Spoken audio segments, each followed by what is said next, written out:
Suzuki Alto VXR 2008 model की गाड़ी आपको दिखाने जा रहा हूँ। मोबाइल नंबर आप लोगों को सबसे पहले नज़र आ रहा है स्क्रीन के ऊपर। उसके बाद गाड़ी की जो डिमांड है दोस्तों वो ओनर के हिसाब से 13 लाख रुपए है और इसकी वजह ये है क्योंकि ये फुल जेन्युइन गाड़ी है, इंतहाई साफ़ सुथरी। और VXR का ये वाला वेरिएंट काफ़ी ज़बरदस्त है दोस्तों। इसमें रिम टायर भी आपको बिल्कुल न्यू मिल जाता है। 0 मीटर जैसी गाड़ी आपको मिलती है। इंजन परफेक्ट है। गाड़ी में हर तरह का जो काम है वो बिल्कुल अवेलेबल नहीं है। बिल्कुल 0 to 0 गाड़ी है दोस्तों।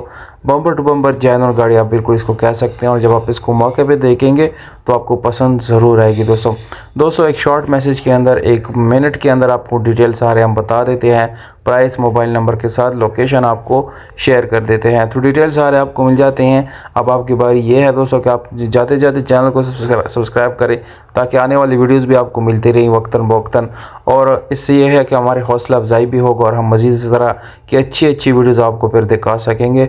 तो दोस्तों हमारे हौसला अफजाई के लिए कम से कम चैनल को सब्सक्राइब करें, वीडियो को लाइक ज़रूर करें और कोई ना कोई अपनी राय जो है अपने चैनल के वीडियो के डिस्क्रिप्शन में या कमेंट सेक्शन में जाके ज़रूर देनी है ताकि हमारा जो कंटेंट है वो मज़ीद अच्छा बने और आपको फ़ायदा ज़रूर पहुँचे। बहुत शुक्रिया, अपना ख्याल रखिए।